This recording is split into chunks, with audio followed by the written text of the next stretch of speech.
ಎಲ್ಲರಿಗೂ ನಮಸ್ಕಾರಗಳು. ನನ್ನ ಹೆಸರು ಸಹನಾ ಚವಾಣ್.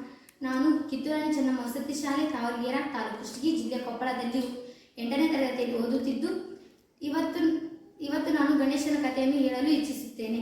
ಕಥೆಯ ಹೆಸರು ಏನೆಂದರೆ ಗಣೇಶನ ಬಾಲ್ಯದ ಕಥೆಗಳು.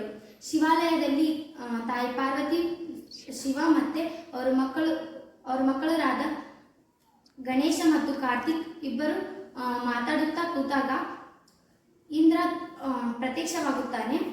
ಪ್ರತ್ಯಕ್ಷ ಆದಾಗ ಶಿವ ಕೇಳ್ತಾನ, ಏನಾಯ್ತು ಇಂದ್ರ ಅಂತ ಕೇಳಿದಾಗ ದೇವಕಿಯರ ಮೇಲೆ ದಾನವರ ಆಕ್ರಮಣವಾಗಿದೆ, ನೀವು ಏನಾದರೂ ಪರಿಹಾರ ಕೊಡಿ ಅಂತ ಕೇಳಕ್ ಬರ್ತಾನ. ಆವಾಗ ಇವರು ನಿಮ್ಮ ಪುತ್ರರನ್ನು ಕಳಿಸಿಕೊಡಿ ಅಂತ ಹೇಳ್ತಾನೆ. ಅವಾಗ ಈ ಪುತ್ರರು ಇಬ್ಬರು ಬಹಳ ಶಕ್ತಿಶಾಲಿಗಳು ಇರ್ತಾರೆ. ಶಕ್ತಿಶಾಲಿ ಇಬ್ಬರದಾಗ ಯಾರು ಬರ್ತೀರಿ ಅಂತ ಕೇಳಿದಾಗ ಅವರು ಇಬ್ಬರು ಬರುತ್ತೇವೆ ಅಂತ ಹೇಳ್ತಾರ. ಇಬ್ರು ಸೇಮ್ ಶಕ್ತಿ ಹೊಂದಿರ್ತಾರ.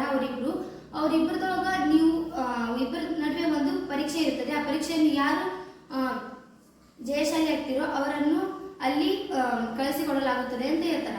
ಅವಾಗ ಇಬ್ಬರಿಗೂ ಒಂದು ಪರೀಕ್ಷೆ. ಆ ಪರೀಕ್ಷೆ ಏನಂದ್ರ ನೀವು ಭೂಮಿಯನ್ನು 3 ಸುತ್ತು ಹಾಕು ಬರಬೇಕು ಅಂತ ಹೇಳ್ತಾನ. ಅವಾಗ ಶಿವ ಅದನ್ನ ಹೇಳ್ತಾನ, ನೀವು 3 ಸುತ್ತು ಫಸ್ಟ್ ಯಾರು ಹಾಕಿ ಬರ್ತೀರೋ ಅವ್ರಿಗೆ ಕಳಿಸ್ಕೊಡ್ಬೇಕಾಗುತ್ತೆ ಹೇಳ್ತಾನೆ. ಅವಾಗ ಕಾರ್ತಿಕನ ರಥವಾದ ನವೀನನ್ನು ಕಳಿಸ್ಕೊಡ್ತಾರ. ಕರ್ಕೊಂಡತ ಹೋಗ್ತಾನ. ಇಲ್ಲಿ ಗಣೇಶನ ಇದಾಗಿರ್ತೈತಿ ರಥ. ಅವರು ಬೆಳಗ್ಗೆ ಆದ್ರೂ ಅಲ್ಲೇ ಇರ್ತಾರ. ಅವರಣ್ಣ ಕಾರ್ತಿಕ್ ಆಗಿರ್ತಾನಲ್ಲ, ಆಗಲೇ ಸುತ್ತ ಹಾಕಿರ್ತಾನೆ. 2ನೇ ಸುತ್ತು ಹಾಕಿದ 3ನೇ ಸುತ್ತು ಇರ್ತೈತಿ. ಆವಾಗ ಈತ ಶಿವಲಿಂಗ ಬೆಳಗ್ಗೆ ಇರೋದನ್ನ ನೋಡಿ ತಾಯಿ ಪಾರ್ವತಿ ಆಶ್ಚರ್ಯವಾದ ಗಣೇಶ ನೀನು ಇನ್ನು ಹೋಗಿಲ್ಲೇನೋ ಅಂತ ಕೇಳ್ತಾಳ. ಅವಾಗ ಇದನ್ನ ನಾನು ನಿಮ್ಗೆ ಉತ್ತರ ಕೊಡೋಕ್ಕಾಗಲ್ಲಮ್ಮ, ಫಸ್ಟ್ ನೀವು ಕೂತ್ಕೋರಿ, ಆಮೇಲೆ ನಾನು ಹೇಳ್ತೀನಿ ಅಂತ ಹೇಳ್ತಾನೆ. ಅವಾಗ ಗಣೇಶ ತಾಯಿ ಪಾರ್ವತಿ ಮತ್ತೆ ಅವರ ತಂದೆ ಶಿವನಿಗೆ ಪೂಜೆ ಮಾಡಿ 3 ಸುತ್ತು ಹಾಕ್ತಾನ. ಅವಾಗ ಅದ ಟೈಮಿಗೆ ಕಾರ್ತಿಕ ಬರ್ತಾನ. ಅಮ್ಮ, ನಾನು ಈಗ 3 ಸುತ್ತನ್ನು ಹಾಕಿ ಬಂದಿದ್ದೇನೆ, ಈಗ ನಾನು ಜಯಶಾಲಿಯಾಗಿದ್ದೇನೆ ಅಂತ ಹೇಳ್ತಾನ. ಅವಾಗ ಗಣೇಶ ಹೇಳ್ತಾನೆ, ನಾನು ಮೊದಲು ಹಾಕಿ ಬಂದಿನಮ್ಮ ಅಂತ ಹೇಳ್ತಾನೆ. ಅದು ಹೇಗ ಅಂತ ಕೇಳ್ತಾರ ಅವ್ರ ಅಪ್ಪ ಮತ್ತೆ ಅವರಮ್ಮ. ಕೇಳಿದಾಗ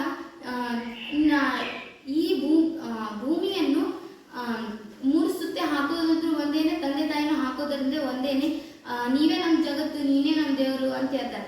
ಆವಾಗ ಅವರಣ್ಣ, ಹೌದಮ್ಮ ಅದು ಕರೆಕ್ಟ್,